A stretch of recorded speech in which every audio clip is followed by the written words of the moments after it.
Hello students, welcome back to Study with Simran. Now we are going to complete this chapter Introduction to Accountancy for class 11th. As you know, I have written down the advantages and disadvantages of accountancy. Let's begin with them. तो अब advantage में आपको इस side पे दिख रहा होगा कि एडवांटेजेस क्या है अकाउंटेंसी के, that it gives financial information. Obviously, when we maintain accounts, we have all the systematic records of everything. We have different books, we have different accounts to justify every transaction that our business has made. तो पहला advantage accounting का ये है कि वो हमें financial information provide करता है कि हम फाइनेंशियली हमारा बिजनेस कब क्या परफॉर्मेंस कर रहा था, कब क्या हुआ हमारे बिजनेस पे. तो accountancy provides everything, replaces memory.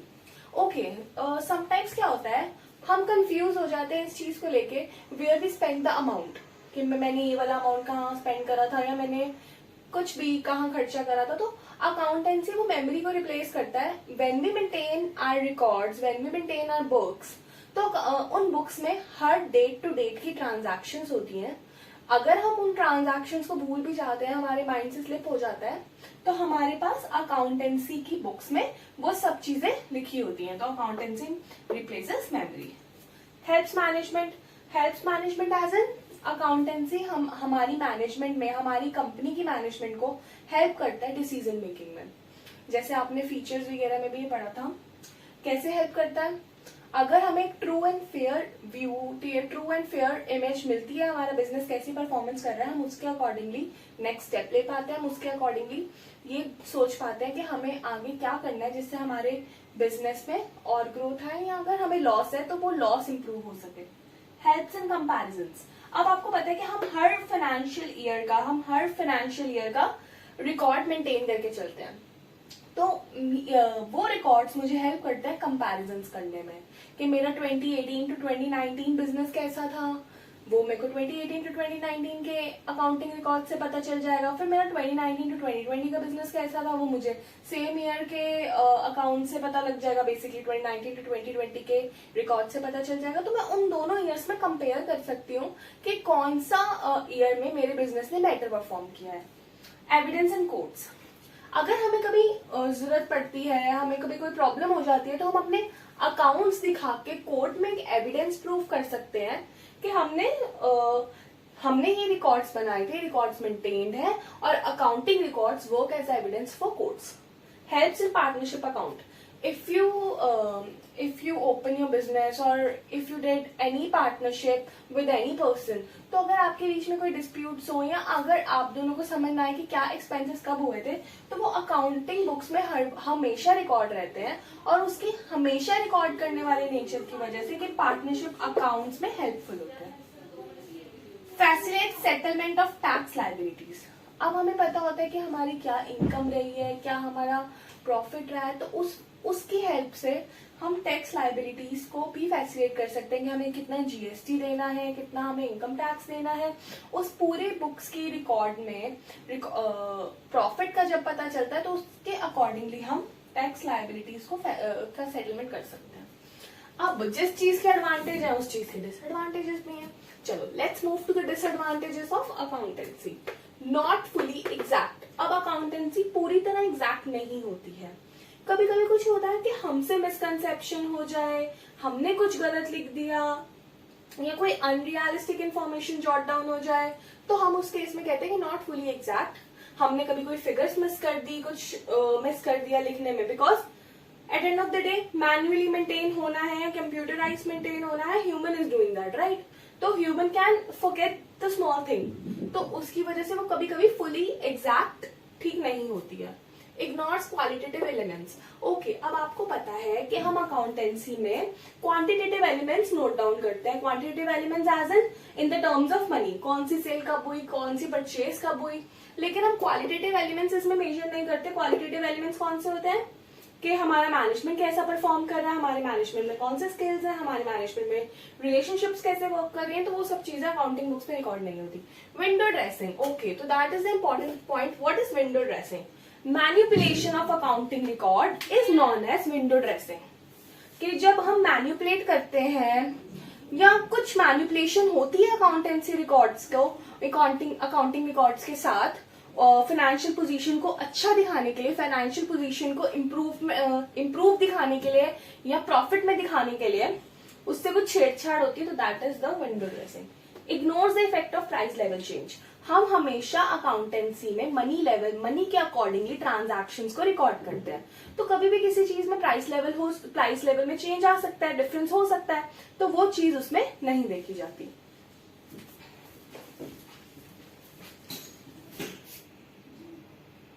Let's move to the next topic which is accounting process. आपको दिख रहा होगा कि मैंने पूरे बोर्ड पे अकाउंटिंग प्रोसेस के बारे में लिखा हुआ है। अकाउंटिंग प्रोसेस होता क्या है कि हम कैसे रिकॉर्ड करेंगे ट्रांजैक्शंस को, उससे पहले हमें पता होनी चाहिए कि फाइनेंशियल ट्रांजैक्शंस कौन कौन सी हैं हमारे पास।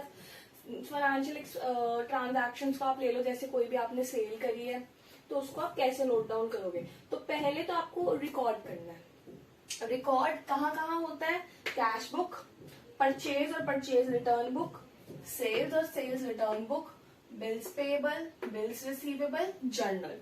तो कैश बुक में सारी कैश रिलेटेड एंट्रीज है।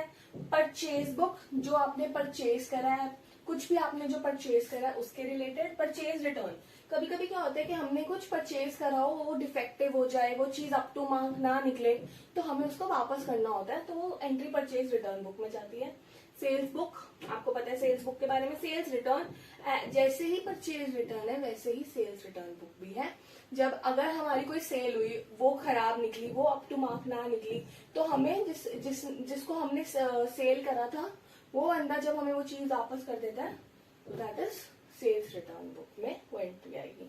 Bills payable, bills payable is something कि कभी कभी हम कोई चीज खुद क्रेडिट पे लेते हैं और उस क्रेडिट के कुछ टर्म्स होते हैं कि हम आपको 3 मंथ्स बाद पैसे पे करेंगे, तो वो हमारे ऊपर एक लायबिलिटी की तरह हो जाता है कि हमें 3 मंथ्स बाद ये अमाउंट वापस करना है।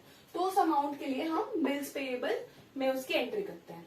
बिल रिसीवेबल तब होता है कि जब हमने सेल्स करी, उस सेल्स को हमने क्रेडिट पे करा है, एज इन कि हमें परचेजर ने बोला, जिसने हमारी चीज खरीदी उसने हमें बोला है कि हम आपको ये अमाउंट 1 मंथ बाद 2 मंथ बाद देंगे, तो वो हमारे लिए एक एसेट हो जाता है बिल्स रिसीवेबल।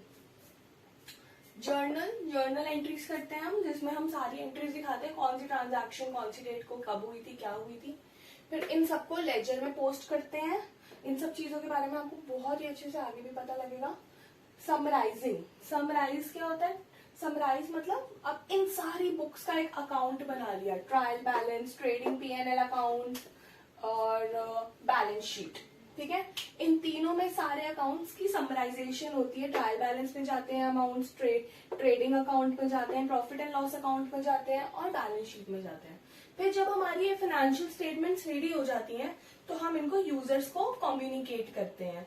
यूजर्स को कम्युनिकेट, कौन से users? You know that users हमारे 2 टाइप के हैं, internal users and external users. तो फिर ये सारी ट्रांजैक्शंस हम उनको फाइनेंशियली रिपोर्ट करते हैं, चाहे कंपनी के अंदर के यूजर्स हो या कंपनी के बाहर के यूजर्स हो।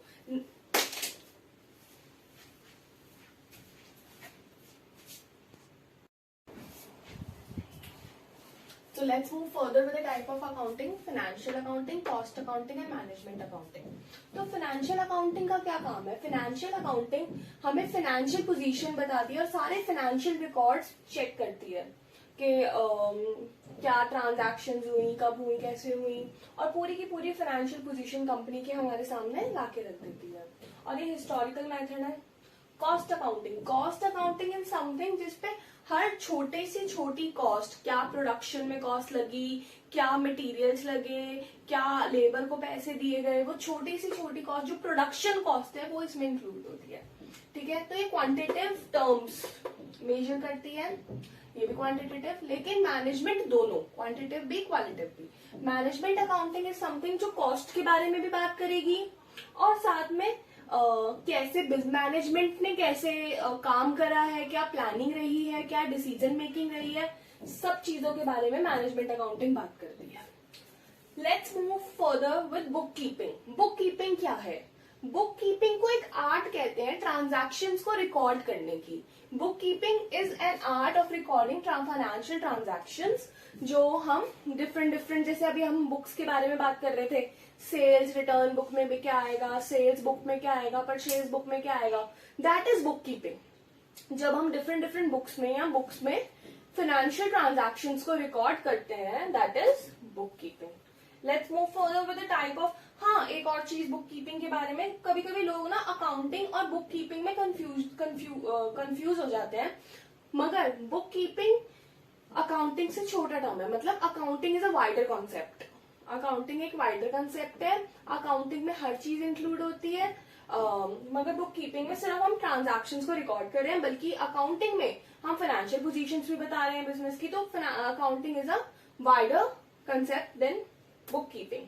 अब अकाउंटिंग इंफॉर्मेशन कितने टाइप की है? Profit and loss information, financial position, cash flow. Okay, अब आपको नाम से पता लग रहा होगा कि अकाउंटिंग इंफॉर्मेशन जो प्रॉफिट एंड लॉस इंफॉर्मेशन है, उसमें हमें बिजनेस के प्रॉफिट एंड लॉस के बारे में पता चलता है। क्या हमारे कंपनी में इस एक साल में, इस फाइनेंशियल ईयर में क्या प्रॉफिट रहा, क्या लॉस रहा, कैसे प्रॉफिट हुआ, कितना प्रॉफिट हुआ, कितना लॉस हुआ, ये सब हमें इस डाटा से, इस इंफॉर्मेशन से पता लगता है। अगला है हमारी फाइनेंशियल पोजीशन। फाइनेंशियल पोजीशन हमें ये बताती है कि हमारी कंपनी किस पोजीशन पे आके खड़ी हुई है, क्या सब कुछ अप टू मार्क है, या पिछले साल हमें प्रॉफिट ज्यादा था इस साल कम हुआ है, तो क्या फाइनेंशियल पोजीशन है उसकी, कितनी हमारे पास एसेट्स हैं, क्या एसेट्स एज इन कितना हमारे पास लैंड है, कितना क्या बिल्डिंग्स है हमारे पास, क्या हमारे पास मशीनरी, क्या हमारे पास एसेट्स है, और कितना हमारे ऊपर उधार, मतलब कितनी हमारे ऊपर लायबिलिटीज है, कितने पैसे हमने मार्केट में देने हैं, कितना पैसा हमने बैंक को देना है। तो ये सारी फाइनेंशियल पोजीशन हमें अकाउंटिंग इन्फॉर्मेशन प्रोवाइड करती है। फिर अगला है कैश फ्लो। कैश फ्लो होता है कैश इनफ्लो, कैश आउटफ्लो, कि कितना खर्चा हमने करा, ठीक है, और कितना खर्चा हमें, मतलब कितना कैश में हमारे स्पेंडिंग हुई और कितनी कैश हमें मिला। तो कैश फ्लो हमें उस बारे में बताती है। Let's move to the features of accounting information. Reliability. Reliability का मतलब ये है कि जो भी हमारे पास अकाउंटिंग डाटा आ रहा है वो रियल है, वो रियलेबल है, मतलब ट्रस्टवर्दी डाटा है वो। हम उस डाटा पे, अकाउंटिंग डाटा पे, क्योंकि डे टू डे ट्रांजैक्शंस है, तो हम उस अकाउंटिंग डाटा पे ट्रस्ट कर सकते हैं। अगला है रेलेवेंस। रेलेवेंस मतलब सही है वो डाटा, रेलेवेंट है, उसको नोट करना is good right thing. Understanding, अब हमारे सामने डाटा है और अच्छा सिस्टमैटिकली रिकॉर्ड है उस डाटा का, तो हमें समझने में भी उसको आसानी होगी। Okay, now let's move further to the users. Users कौन से हैं? हम यूजर्स के बारे में ऑलरेडी बहुत बात कर चुके हैं, तो बस यूजर्स हमारे दो टाइप के हैं, internal, external user. Internal users में आती है मैनेजमेंट, पूरी कंपनी। ऑनर पैसा लगा रहा है, ऑनर कैपिटल लगा रहा है अगर बिजनेस में, तो उसका हक है ये जानना क्या हमारी कंपनी, क्या फाइनेंशियल पोजीशन है, क्या प्रॉफिट एंड लॉस है, क्या कैश इन्फॉर्मेशन है उसके पास। तो ये ऑनर का बेसिक राइट है टू नो दिस। एम्प्लॉइज, हाँ, अब एम्प्लॉइज भी काम कर रहे हैं, वो भी कंपनी को अपना 100% दे रहे हैं, तो उनको जानना कि उनकी कंपनी किस पोजीशन पे है, क्या वो काम कर रहे हैं, सही कर रहे हैं, उसकी वजह से सही कंपनी को प्रॉफिट हो रहा है, वो जानना भी बहुत इंपॉर्टेंट है उनके लिए। तो employees are internal users. External users क्या होते हैं? इन्वेस्टर्स और पोटेंशियल इन्वेस्टर्स। इन्वेस्टर्स कौन? जो कंपनी में पैसा लगा रहे हैं। अब कोई भी बंदा अगर जो पैसा लगा रहा है उसको पता होगा कि फाइनेंशियल पोजीशन अगर कंपनी की अच्छी है, कंपनी इज परफॉर्मिंग वेल, तो उसको टेंशन नहीं रहेगा, स्ट्रेस नहीं रहेगा कि अपने उसके पैसे डूबने का। पोटेंशियल इन्वेस्टर्स, अगर हम उनको बताते हैं कि हमारी कंपनी की अभी तक ये फाइनेंशियल पोजीशन है, आगे और अच्छी हो रही है, तो वो भी पैसा लगाने के लिए रेडी होते हैं। Banks and financial institutes provide loans to us, तो उनके सामने में इंफॉर्मेशन आना जरूरी है। क्रेडिटर्स जिन्होंने हमें उधार दे रखा है उनको भी पता होना चाहिए, गवर्नमेंट को भी पता होना चाहिए कि कंपनी कैसा परफॉर्म कर रही है, पब्लिक को भी पता होना चाहिए if they are going to put their money in that company.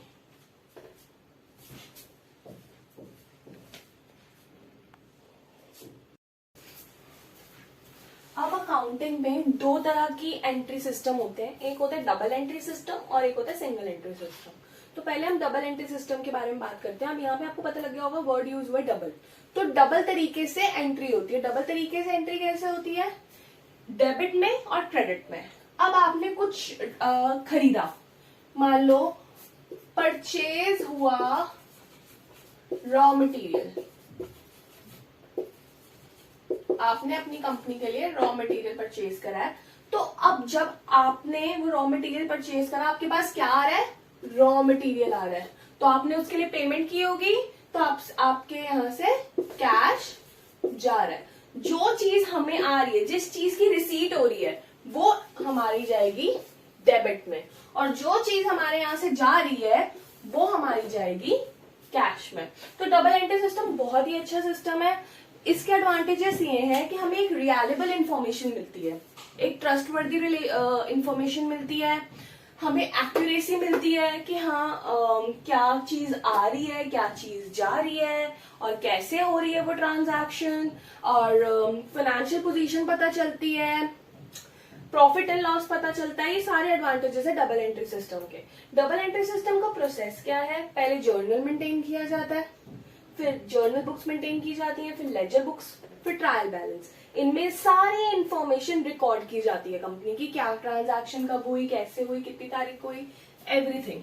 और फिर उनको वो फाइनल अकाउंट्स जो हमने पढ़ा था, ट्रेडिंग अकाउंट, पीएनएल अकाउंट, इन सब में ट्रांसफर करके एक फाइनेंशियल पोजीशन का पता चलता है।